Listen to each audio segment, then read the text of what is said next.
Hi mga loves! Magluto naman tayo ng simple at mabilisang luto ng hipon pero napakasarap. Sa pan, nagtunaw ako ng butter at kinisa ang minced garlic. Nasa 10 cloves ng garlic ang ginamit ko. Depende sa inyo kung gaano kadami ang garlic ang gagamitin nyo. Ako kasi madaming garlic talaga ang nilalagay ko kapag nagluluto ako nito. Sunod, naglagay ako ng 1/2 cup of water.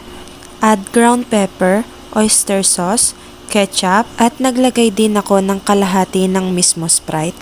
Then, minix ko muna ang mga sangkap.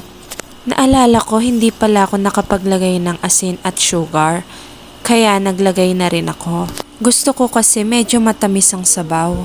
After kong haluin, nilagay ko na ang mga hipon. Hindi ko na pala pinakita sa video habang nililinisan ko ang mga hipon. Dinagdagan ko talaga ang tubig para pang sabaw sa kanin. Gusto rin kasi ng anak ko kapag may sabaw na malasa ang nakahalo sa kanin.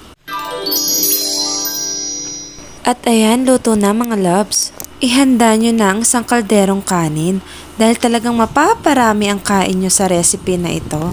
Sabayan nyo pa ng ganitong malamig na drink, Sprite with Yakult. Yummy! Napakasarap talaga ng ulam na ito, kaya napadami kami ng kain ng anak ko. Busog-busog talaga.